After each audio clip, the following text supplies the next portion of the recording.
have never seen anything like this in the Latter-day Saint space, and things are really heavy today as we discuss the passing of President Russell M. Nelson and also the tragic shooting that happened today in Grand Blanc, Michigan. Welcome to Informed Saints. My name is Jasmine Rapley. I'm joined by Neil Rapley and Stephen Smoot remotely.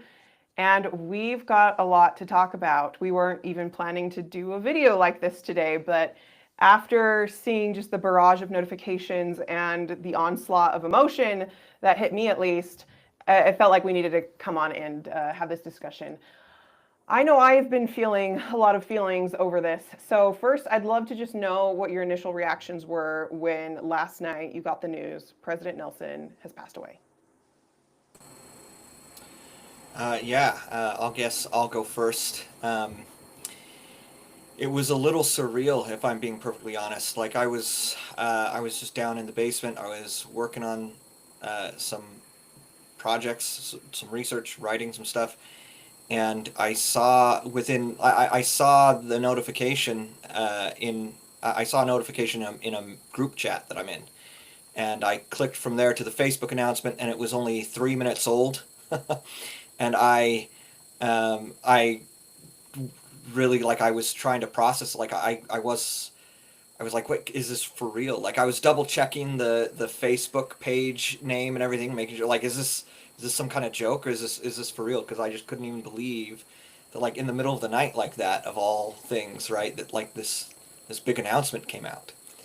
Um, it was shocking, right? I was kind of Even though surprised that they he's did announce it. 101. I was kind of surprised that they did announce it at night instead of just waiting until the next morning, but I don't know. I just late at night, you're getting ready for your Sabbath and you hear that news, you're never going to be the same. Of course, I didn't even hear it until this morning. I went to bed early last night and I woke up to just an onslaught of messages. How about you, Stephen? Yeah, I was in bed with my wife. We were just kind of dozing off, doing our evening doom scroll right before bed, as one is wont to do these days. And we were up late because our little one, who's teething, he was, having a bad time. So we brought him into bed with us, and we're just kind of there. And I just like kind of audibly gasped. I saw it on my Facebook, and like Neil, I had to do like a double take to make sure that this wasn't like fake news or like a parody account or something. And once I had confirmed it was real, I told my wife lying next to me, and she gasped as well. I guess my initial reaction was like shock, because for some reason my brain was convinced that President Nelson was going to live forever, because Right? that's kind of what it seemed like, being the oldest living prophet that we've had and being at the ripe old age of 101 years old. I thought I just kind of expect him to be around forever. So to actually finally see the news, or to finally have this happen, yeah, I guess that was my initial reaction, was just kind of a very sad kind of shock that it finally actually happened, that he left us. And certainly, I mean, once he had turned 100 years old, there's this huge party for it because we've never had a 100-year-old president. It was like, okay, any day now he can go. But then once he reaches 101, it's just like, well, I guess he's sticking around and he'll always be around. So to finally see this wonderful prophet pass is still emotional, even though it's a happy occasion for, he's lived a wonderful life and he deserves rest. It's still always a little bit sad. Well, besides just our initial reactions for his passing, I would love to talk more about President Nelson the person, President Nelson the prophet, and what kind of led to the life he's lived. So, Stephen, could you maybe give us some background on President Nelson's life and your summation of his prophethood? Yeah, sure. Let me share my screen real quick, if that's okay, Jasmine, because I think this is going to be it right here. Hopefully you can see this. So this went up as soon as President Nelson, the news had broken that he had passed away. This is a pretty good, sort of thorough obituary / memorial for President Nelson. It's a long one, right? It goes through lots of details about his life and legacy. This is up on the church newsroom, so I recommend that viewers, if you haven't had a chance to go through and look, I mean, look, it just keeps going and going and going. A storied life by any measure of a man. There's also this nice video that they produced, which we watched today in my elders quorum. So lots of good coverage out there about President Nelson. Here, I'll stop sharing there and come back to me, so you can check out the newsroom. So some of the highlights of President Nelson's life. I won't tread too much new ground here, since I'm sure most of our viewers are probably very familiar with President Nelson. But we mentioned he's 101 years old. He was born on September 9th, 1924. Like, what was the world like in 1924? It's the roaring 20s. Like, World War One had just ended a few years before. The Spanish flu, like, they're coming off the tail end of that. Like, that's kind of So, crazy. Heber J. Grant, I'll just say, Neil, Heber J. Grant was the president of the church in 1924. I could probably real quick pull up some other statistics, right? Like, here's one that I oh, thought of today. Here's one that I thought of today that yeah, kind of blew my mind is years between when President Nelson was born and when Brigham Young died. 47 years. Only yeah, 47 years crazy. between Brigham Young and President Nelson's lives. Wow. That's wild to me, and it speaks to something I've actually been saying for a few years now, is that President Nelson lived through more than half of church history, Yeah. right? More than half of church history, and it really speaks to like how young we are as a church. I mean, I don't know exactly, but I'm willing to bet the sizable number of adults in President Nelson's life when he was a child had been born in the 19th century, right? Um, he probably knew grandparents or older figures in his ward and stuff who had been around maybe even when Brigham Young had been president, right, before he died. Hmm. And so it just speaks to how young the church is and how extraordinary it really is to have had someone leading the church these last few years who had just um, so much heritage, right? So who had lived through so much of the history. So I pulled up here a nice fact sheet about the church in 1924. Actually, the church provided it last year for President Nelson's birthday. Okay, total church membership in 1924, just short of 600,000, 597,861. There were 90 stakes. There were 6 temples.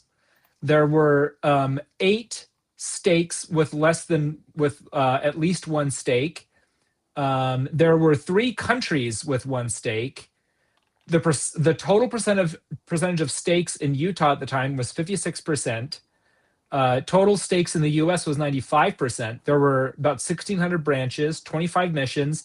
The Book of Mormon had been translated into 15 languages, and there were less than 900 full-time missionaries. There were 867, and Heber J. Grant was the prophet. And it says also here, General Conference was broadcast for the first time over radio in October 1924. So that kind of Wow. puts into Less than a perspective the thousand world that missionaries. less than 1,000, and that puts into perspective the world that President Nelson was born in. So, anyways, just to run down a quick more bit of his biography. Grew up in Utah in Salt Lake City. He went to East High School. Go East High Leopards. That's where I went. That's right. He's another alum. Went to East High, then to the University of Utah, where he got his BA in biological science in 1945. Then later he did his medical degree there. Went on to the University of Minnesota and got his PhD in 1954, related to his research work. Of course, he was in the U.S. Army Medical Corps during the Korean War, 1951 to 1953. He accepted posts in surgery at the University of Utah School of Medicine. He was also offered a position at the University of Chicago School of Medicine, but famously, he was told by David O. McKay to stay in Utah, and so that's what he did. Some other highlights here. He performed many, of course, he's famous as being a heart surgeon, performed many complex cardiac surgeries. One notable case was operating on Spencer W. Kimball to replace his damaged aortic valve. There's that famous story of him, president of the Society for Vascular Surgery in 1975. I mean, like, you just go on, right? We don't need to reinvent the wheel here. If I can recommend for viewers who haven't already had a chance, I recommend you check out the biography that Sherry Dew wrote of President Nelson. She wrote this right when he became president of the church. It got published in early 2019. So it's a little bit dated because it doesn't cover his tenure as church president, really, but it's still very helpful to read leading up to here. So real quick, his church involvement from 1971 to 1979, He served as Sunday school general president. He was a regional representative. This is a fun fact I learned. He would give tours of Temple Square when he was living in Utah. So that'd be kind of fun. So Imagine what giving a tour of in Temple what Square with President capacity was Nelson. he in what capacity was he giving tours? Was this part of his calling or just because he liked to? No, apparently this was his role as a church missionary and publicity role, basically. So like probably aligned with his leadership role, or like a regional representative, I think, as I'm understanding from these notes here. So yeah, as the regional representative for the church, he was giving tours of the temple. Yeah, educational boards, missionary oversight, all sorts of stuff. And okay, pop quiz for Neil and Jasmine, and they said it in his obituary. What year did President Nelson become an apostle? I don't know. 1984. Good job, Neil. Yeah, 1984. So April clearly 7th, 1984. he's been an apostle for over 40 years then, which is Mhm. that itself is a career, and he did this after having a successful career. So, I mean, it just underscores that these people aren't getting into church service to get rich or to have the fame. Like these people who deserve a very happy, comfortable retirement are instead devoting an extra career to serving and long nights, long weekends, traveling across the world to minister and meet with people. It's really remarkable. And I didn't realize that he was in the Sunday school board before that and other educational boards. He really has had a very long church institutional career throughout his time here. So do you know how old he was when he stopped being a practicing surgeon? Well, if he went into the ministry, we could say in 1984, I think, as I recall from his biography, that's when he had to full time basically retire from being a full time surgeon. Because of course, before then he did the surgery on like Spencer B. Kimball and things like that, right? So offhand, I'm guessing that's when he stopped being full time active. Maybe I'd have to double check in the biography. Maybe he did one or two after that, but then it was like, okay, I got to be an apostle now. Um, yeah, I'm not And seeing how my old notes. was So probably he? around that time, I would guess. Okay. Interesting. Well, he's had an illustrious life. I feel like one of the things that his presidency has been most noted for is change. And I mean, this is just. I talked about it on my own socials today, just just how aghast I was to see NBC News have this headline about how Yeah. like Mormon prophet Russell Nelson not likely to transform church. And there were a few headlines from a variety of news sources. I think Yeah. even the Tribune, the Salt Lake Tribune, had something along those lines too of like, looks like now that the new Yeah. prophet's taking over, we don't know. Probably not going to expect too much because he's like The super conservative old. minded Russell Nelson is not expected to change the status quo. I saw those headlines too, Jasmine. Yeah, that was a great little video you Yeah. had on that. And Yeah. I mean, I'm not going to lie. It's not like I thought they were wrong at that point. I didn't really know what to expect of President Nelson when he was the first prophet in 2018. But he quickly, very, very rapidly just like set down what the pace was going to be. And he told everyone, eat your vitamins, get some good sleep because things are going to be exciting. And he was That not was a banger bluffing. quote. Take your vitamin pills, get your rest. It's going to be exciting, is what he said at the time. Yeah. And he Yeah, sprinted for the rest of his life until he died.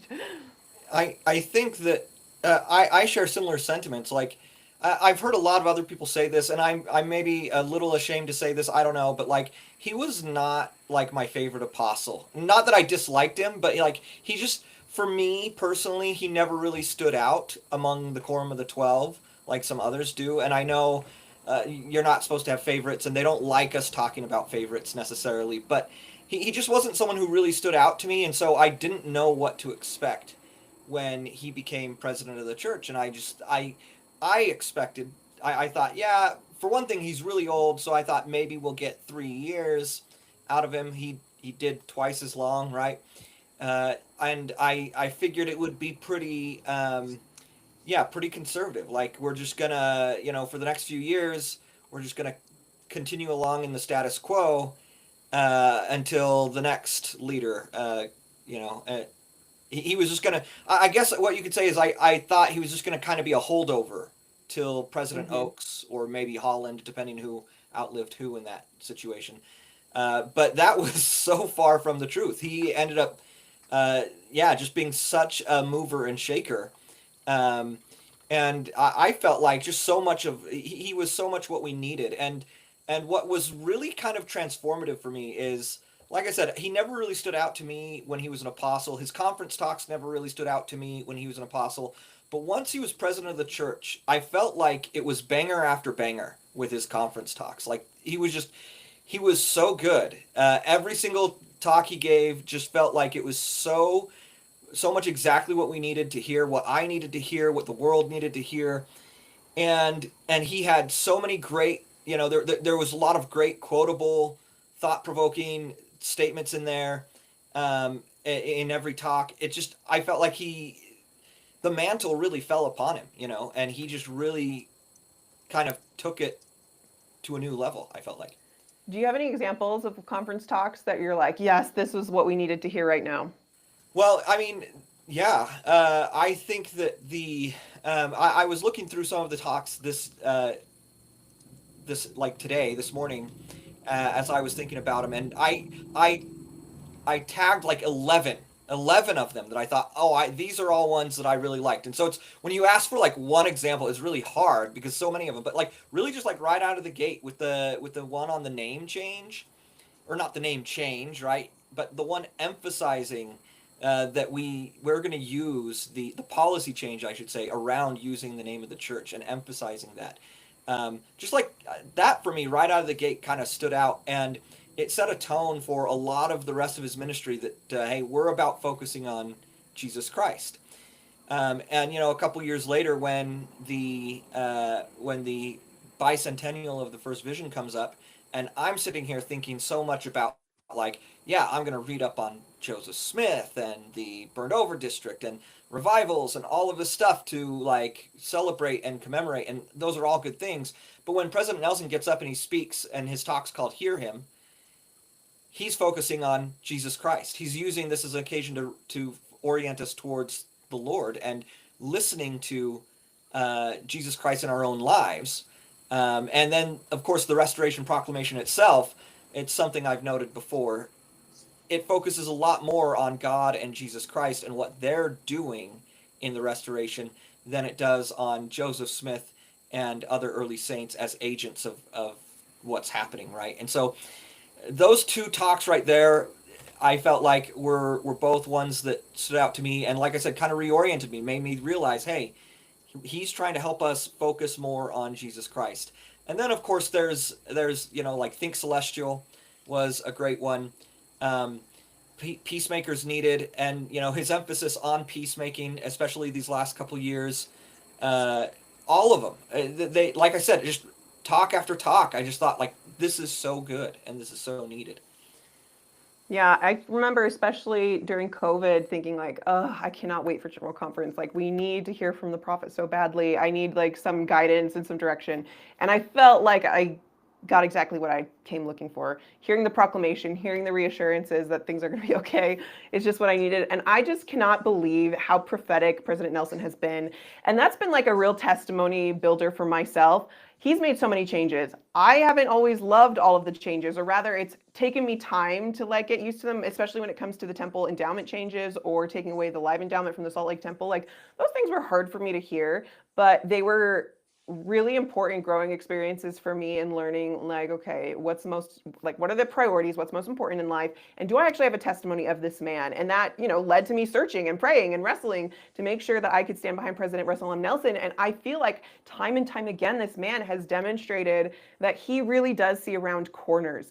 I just have no other way to explain how someone who is an accomplished career surgeon is the prophet in charge of the church when a global pandemic takes over and knows exactly how to respond to this in a pastoral way.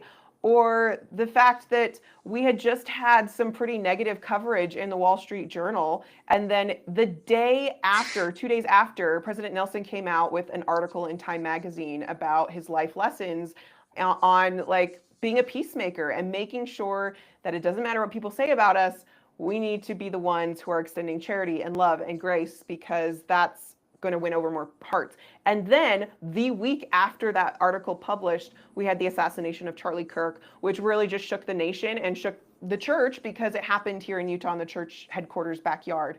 And a lot of people felt strong emotions, whether it was fear, scared, anger against the perpetrators, paranoia or panic about, like, is this an attack on religion? Is this an attack on free speech? And the message from President Nelson was anger never persuades, hostility never heals, contention never leads to lasting solutions. And I feel like collectively as a people, we have, as Latter-day Saint people, but also as Christian people, as an American people, I have been really encouraged to see our spiritual and religious revival, even on a small scale, and also people willing to extend that charity and grace more so than the people angry and wanting to retaliate. I've seen more people wanting to forgive and wanting to just bring some healing. And so, and there have been several of those cases where I'm like, how did President Nelson know we were going to need this right now? But he's a prophet, guys. Like, this just, I can't, I've no It's crazy how that works, right? Stephen, did you have any other thoughts? Yeah, a couple.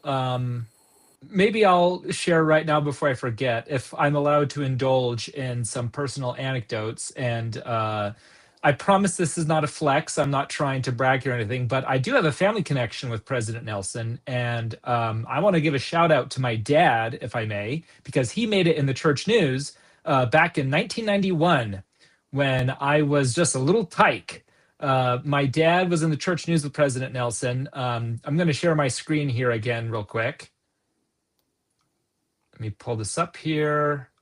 Okay. While you're pulling that up, I thought it was really interesting that even President Trump sent out a tweet on Truth Social commemorating the president. Now, it wasn't something long or personal. I don't think they had any personal connection, but yeah, it just shows that, like, Mormonism, the Church of Jesus Christ of Latter-day Saints, is enough of a global religion that the President of the United States, at the passing, it warrants a response. Is acknowledging that, right.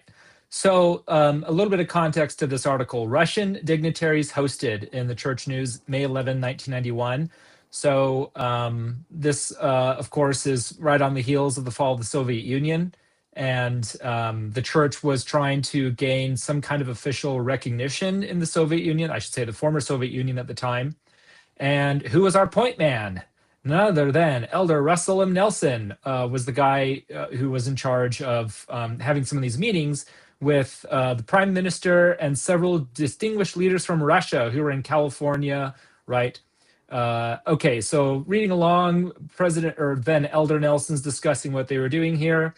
If I may, if you scroll down a few paragraphs to here, Elder Nelson was accompanied in the meeting by Keith J. Atkinson, a California director of public affairs for the church, and Stephen H. Smoot and Michael D. Swenson of Sotco International, an international trade group that has business dealings in the Soviet Union. Fun fact, not long after this happened, my family moved to Russia, where I lived when I was a very little baby. But unfortunately, yeah, that's a fun fact about me. I hope they don't. That's news to me. I hope they don't open it. We're learning this just now. And I had no idea.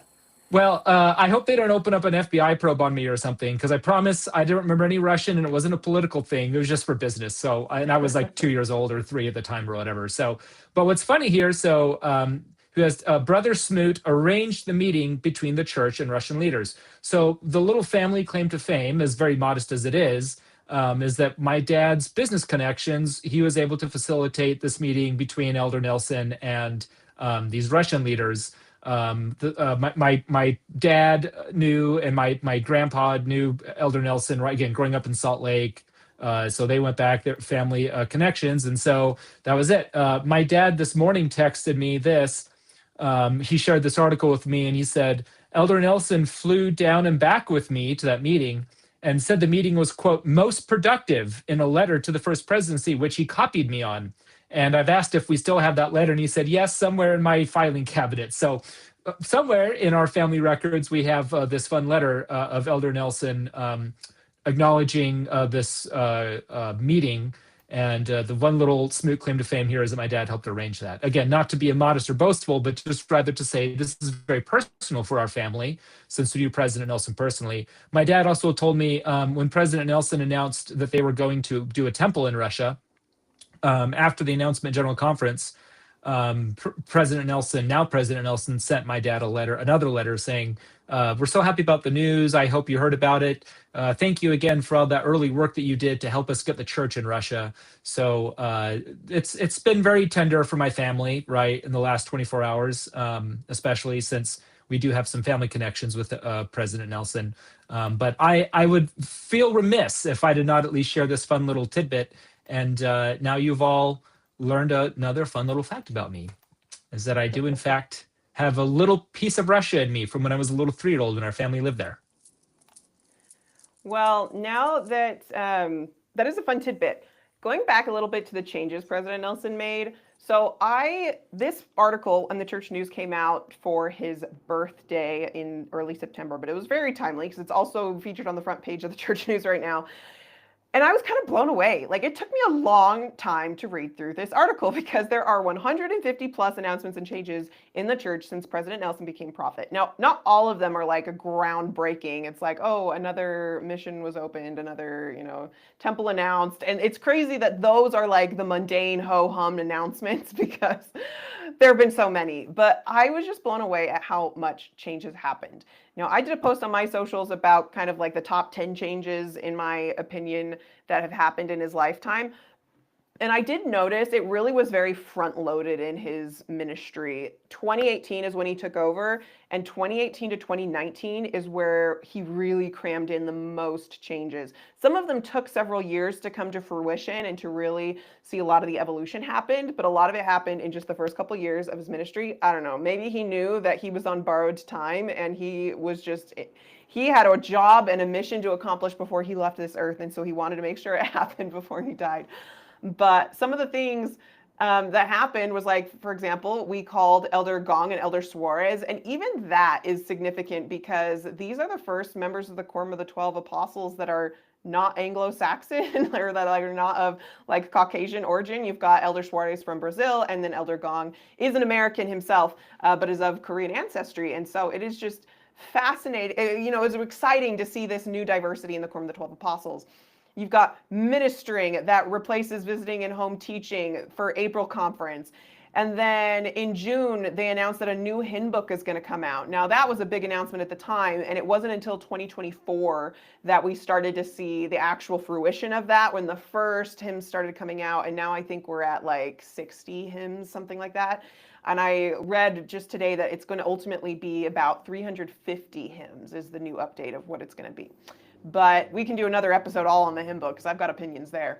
But it also talks about how there was a new Preach My Gospel released. Like, that was huge news when it came out. But the funny thing about that is just a few years later in 2023, a new edition of Preach My Gospel came out. Like two renditions of Preach My Gospel in his lifetime.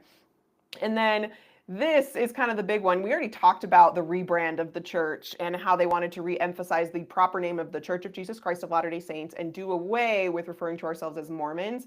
And that was followed up in the October General Conference with a bunch of announcements, including going from 3 hours to 2-hour church.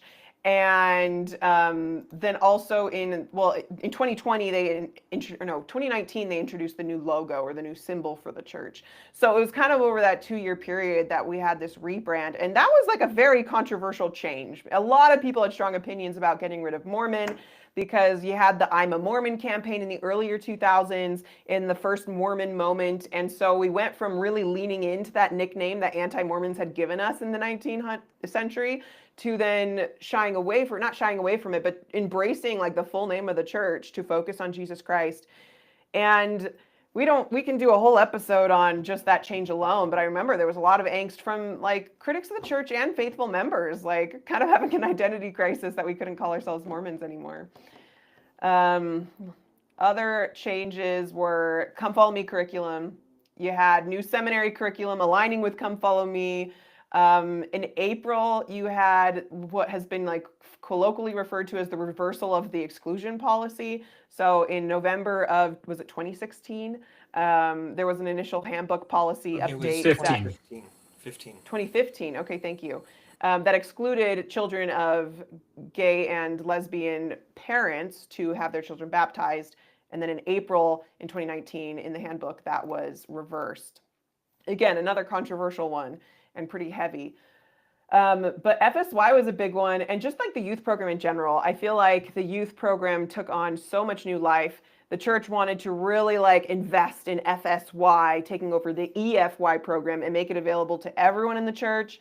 The church wanted to dissolve young men's presidencies so that the bishop and the bishopric really kind of took on that role more hands-on, which is hard for bishops, but I do think has had some really strong impacts on like youth role models.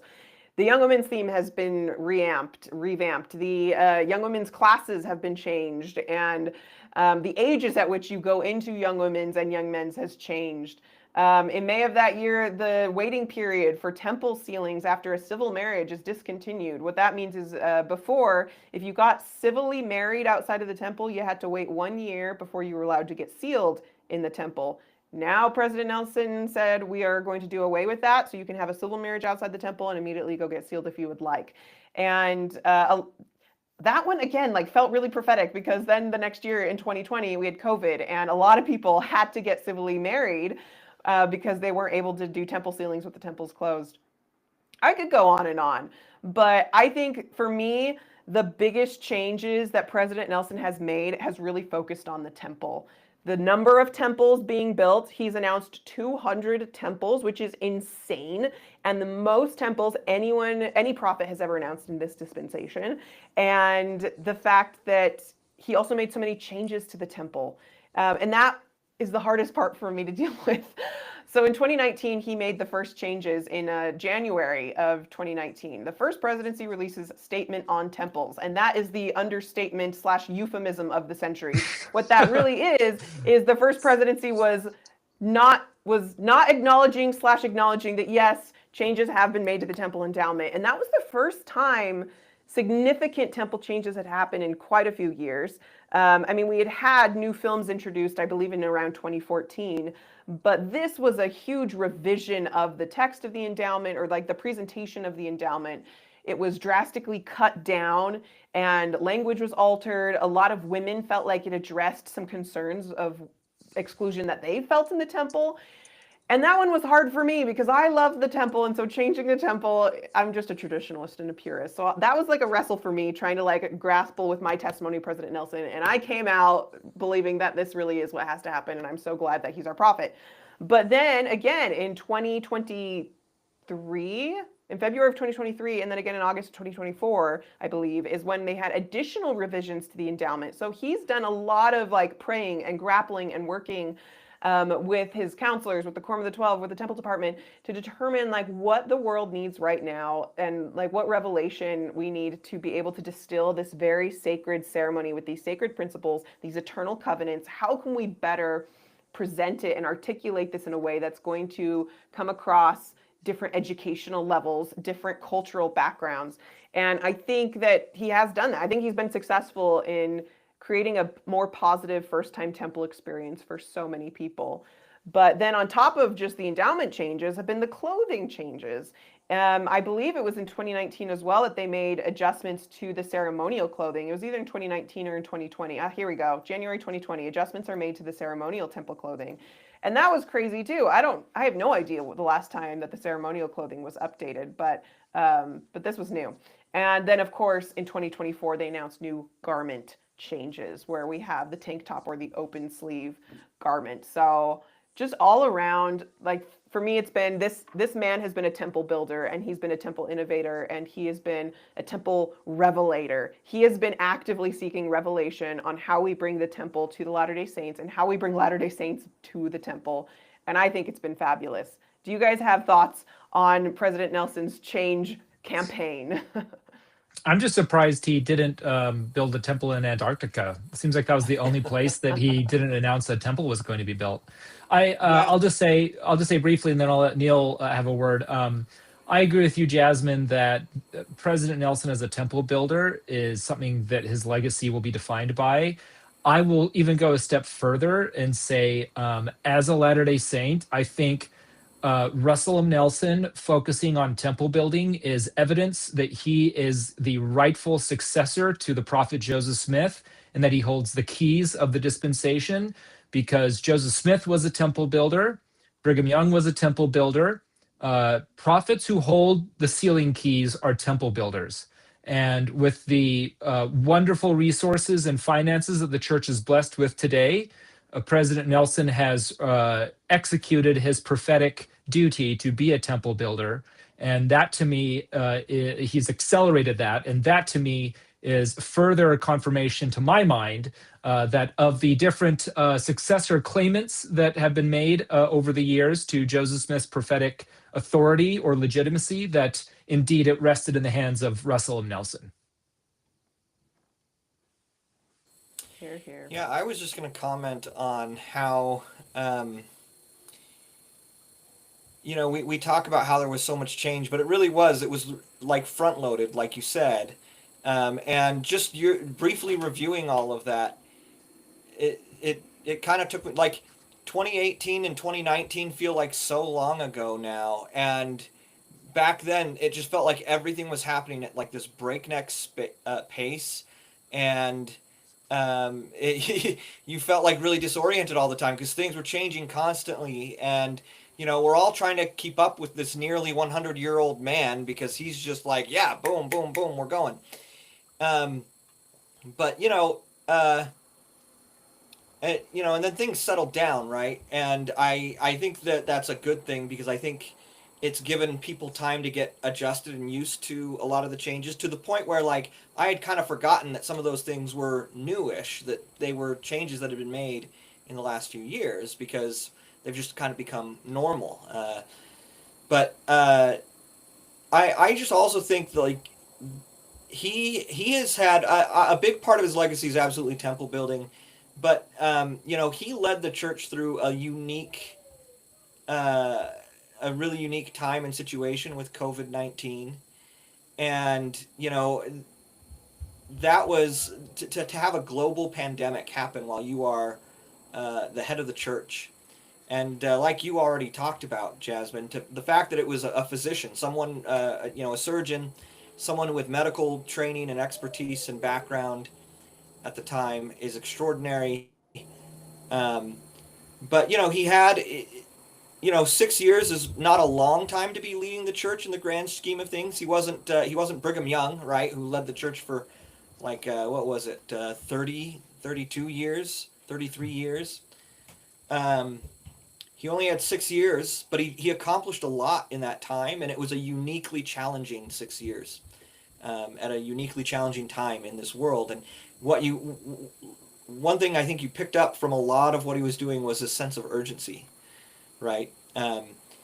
And he would say things that could startle you about like the how soon Jesus is coming again. It's like he would be like, hey, this is happening. Time is running out, he famously Time is said. running out. Yeah. And some of that urgency might have been, hey, I don't know how much time I've got, but there's a lot that needs to be done.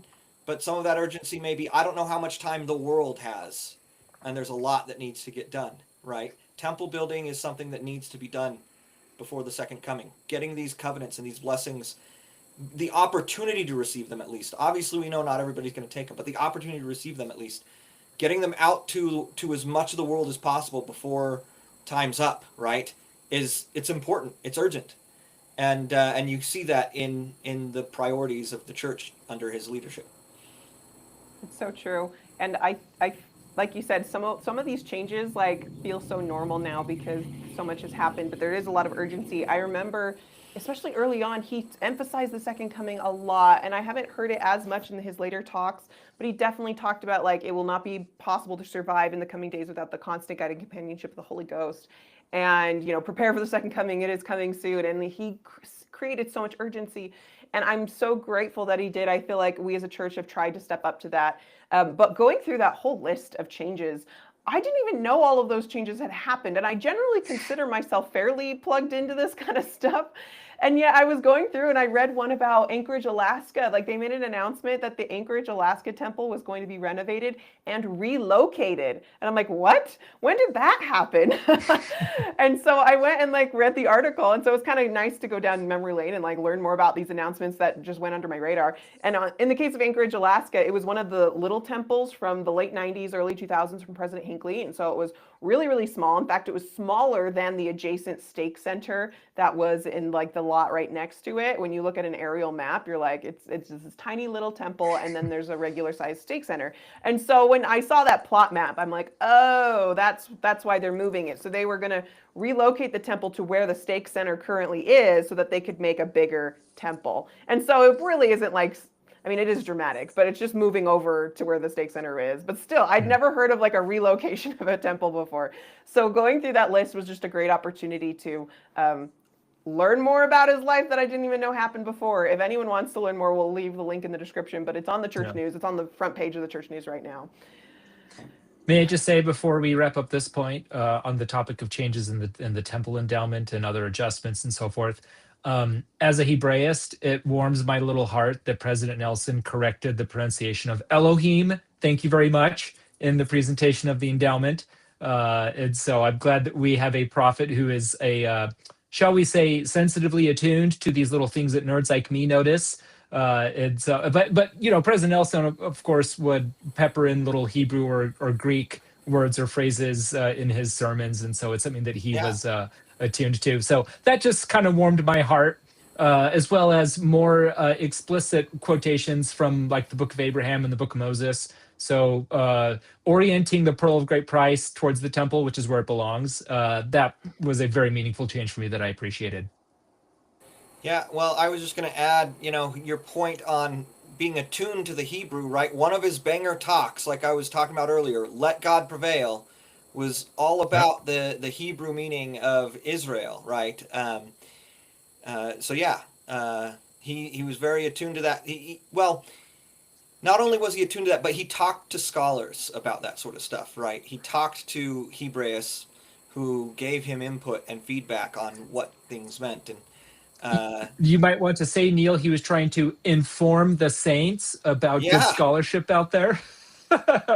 Sorry, that's a little shameless, but no, it's true though. And the legacy of Joshua Satius lives on. He's the guy that taught Joseph Smith Hebrew in Kirtland. And it pleases me to see modern prophets to do as well, taking advantage of academic resources that can inform their teaching in valuable ways.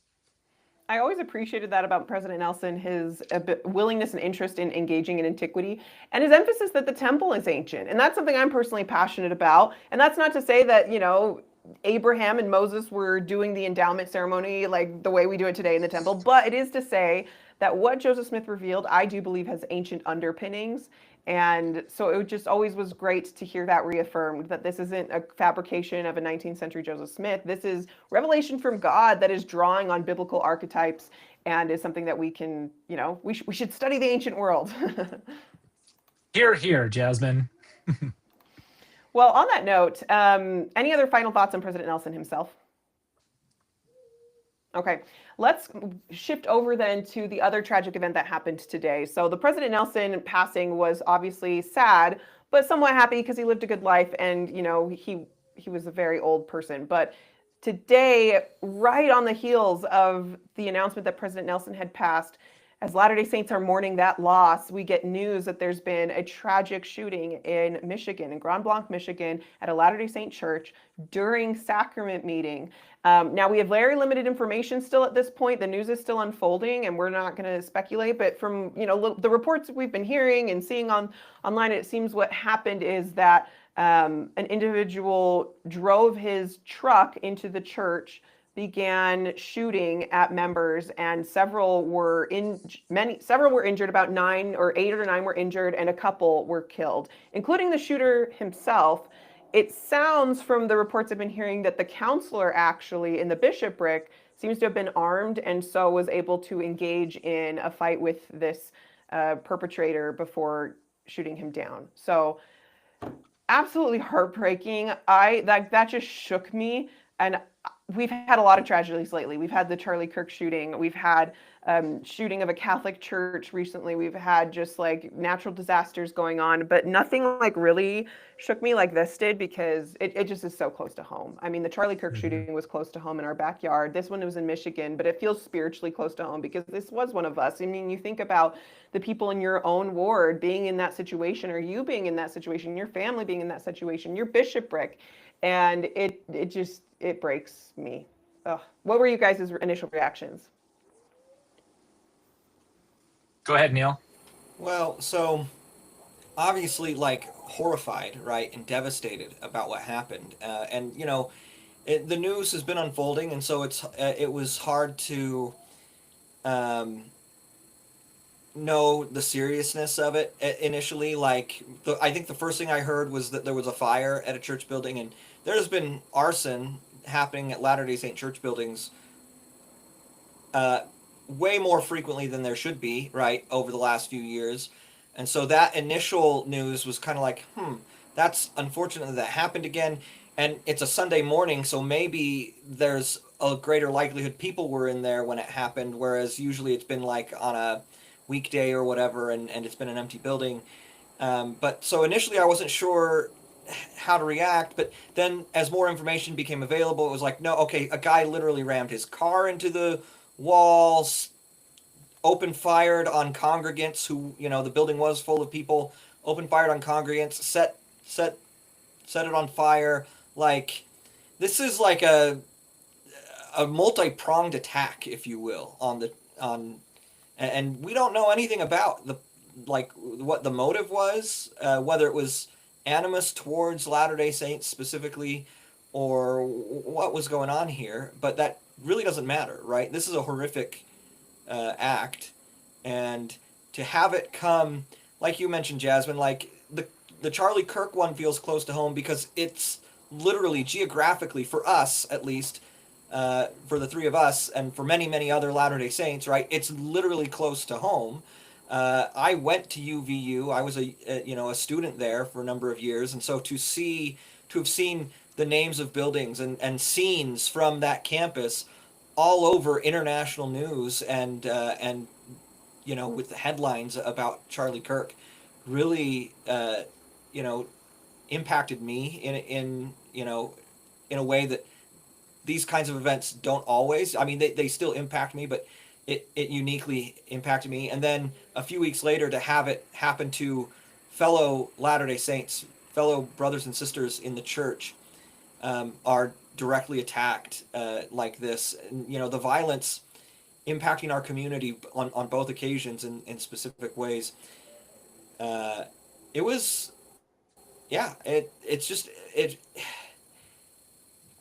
leaves speechless, right? Like, I don't even know what to say about it. In both of these situations, there are families that have lost loved ones. There are children that are, you know, now without parents and things like that. And it's awful. The thing that got me was when I read one report that reportedly children were among the victims, some of whom were taken in critical condition to the hospital. There was one woman, she was interviewed by the local news. She was a witness to the attack, and she specifically said something to the effect of like, I was so scared for my primary children, because I guess she probably was a primary teacher. That was a gut punch for me, right? To consider that.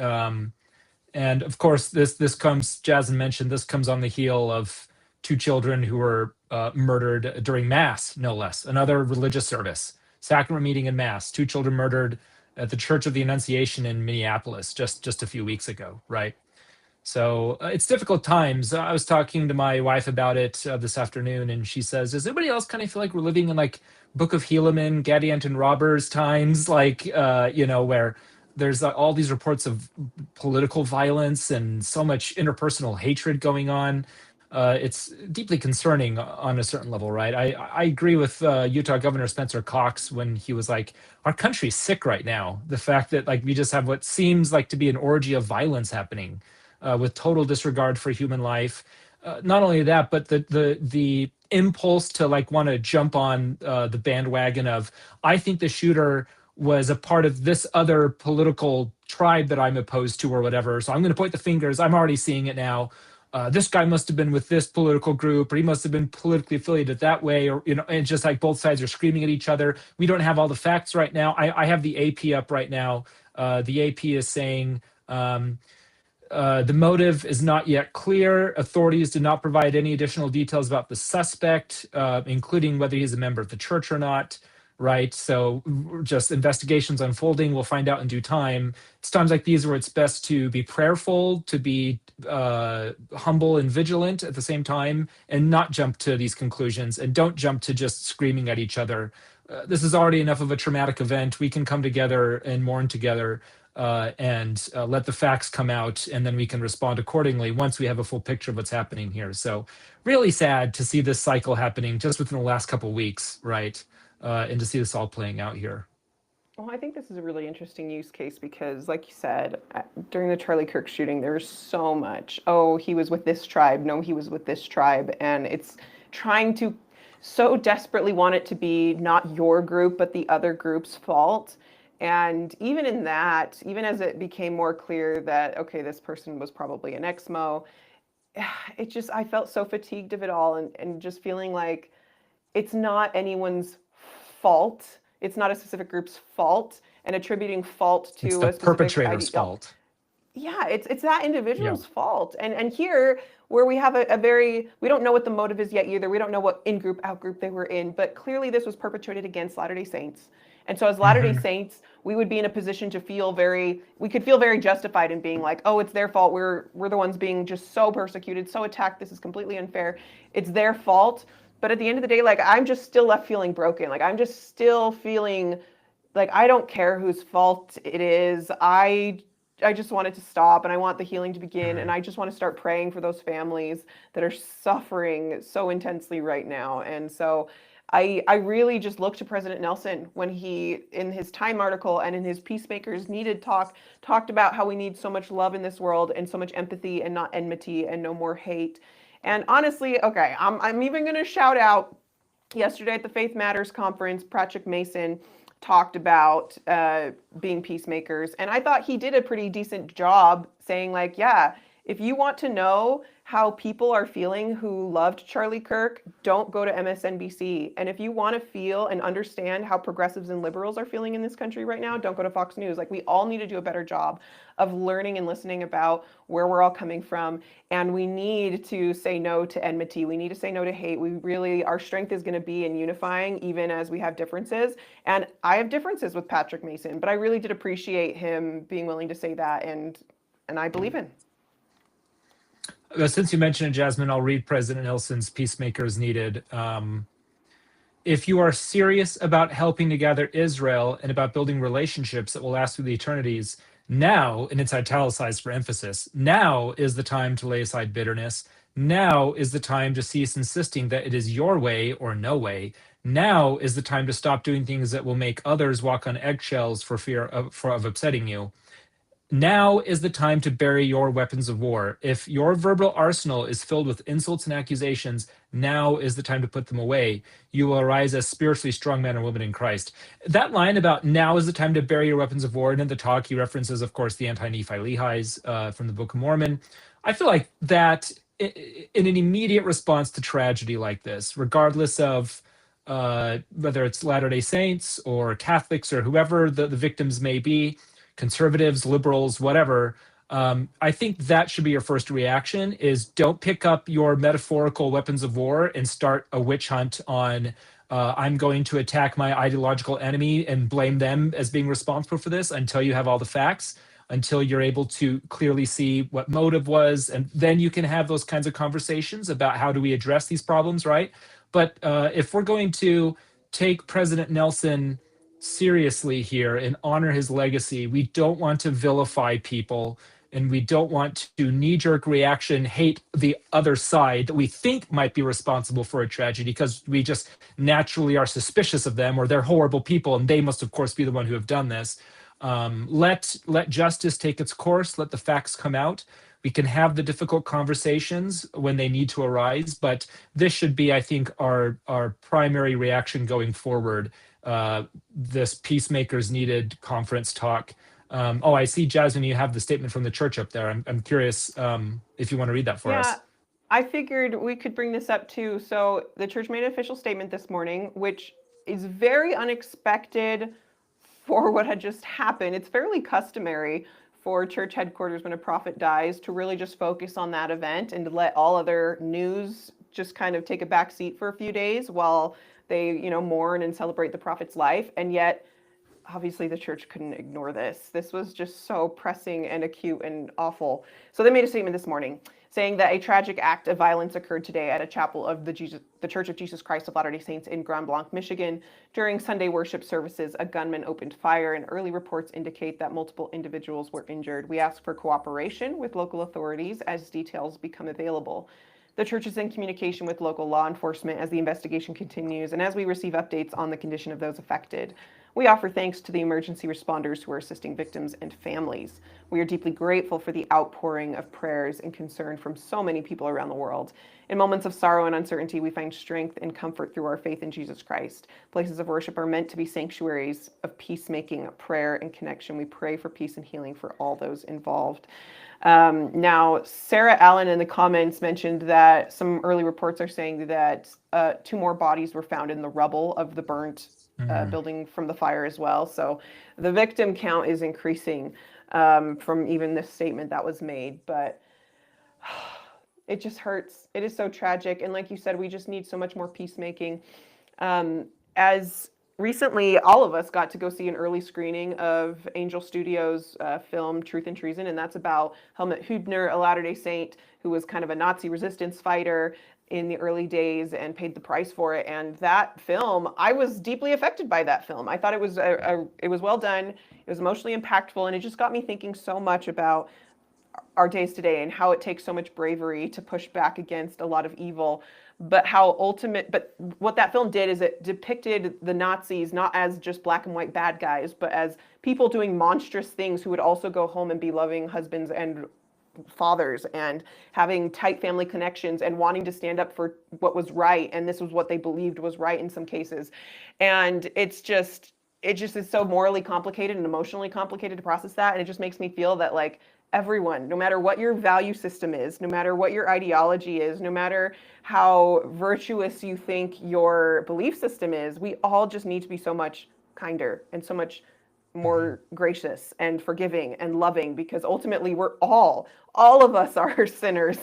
All of us are fallen. And so when it comes to tragedies like this and trying to find the bad guy and trying to find meaning in blaming it on someone, ultimately we're going to meet our maker, and he's not going to ask us about what that guy did to you or what this system did to you. What he's going to ask us is how we lived our lives. Did we love our fellow man in the face of just devastating tragedy?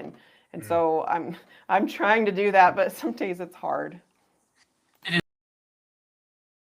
Specifically in the case of like defensive warfare, it still is never seen as like the optimal response, right? It's the gospel of Jesus Christ in his teachings, that sort of Book of Mormon prophets, especially Mormon, who witnesses the genocide and annihilation of his people, right? He emphasizes it's by turning to Christ and finding light and healing through him that can resolve these sorts of conflicts, both interpersonal and nationwide. So maybe that would be a good source to turn to in troubling times like these, are the words of ancient prophets from the Book of Mormon to give us a sense of peace and guidance as we navigate these feelings in tough situations. And I just want to say something for our people listening on the live stream. I apologize for technical difficulties. I tried to press stop screen sharing and I ended the live stream. So I've restarted it. So if there's a glitch there, please bear with us. It should be now resuming. So, to Stephen's point, one thing that's been on my mind a lot today is last week I'm the Sunday school teacher, I'm the gospel document teacher in our ward, and so last week I gave this lesson and I covered Doctrine and Covenants section 98. And already, in the context of that lesson, it was coming on the heels of the Charlie Kirk shooting. And, this is the context of Doctrine and Covenants 98, right, is the saints in Missouri, 1833. They've been driven from their homes. They've endured violence. And, they've been quite literally attacked and physically beaten. They were forced out of their homes. Like I said, property was destroyed and burned, things like that. And, any other time, I would maybe have struggled to know, like, well, what does any of this mean for us today, right? But man, like it feels very relevant to the way we're living today. And Stephen, you were talking about how violence and things like that and retaliation, yeah, that can be justified, but it's not the preferred option, and that comes through really, really clear in section 98.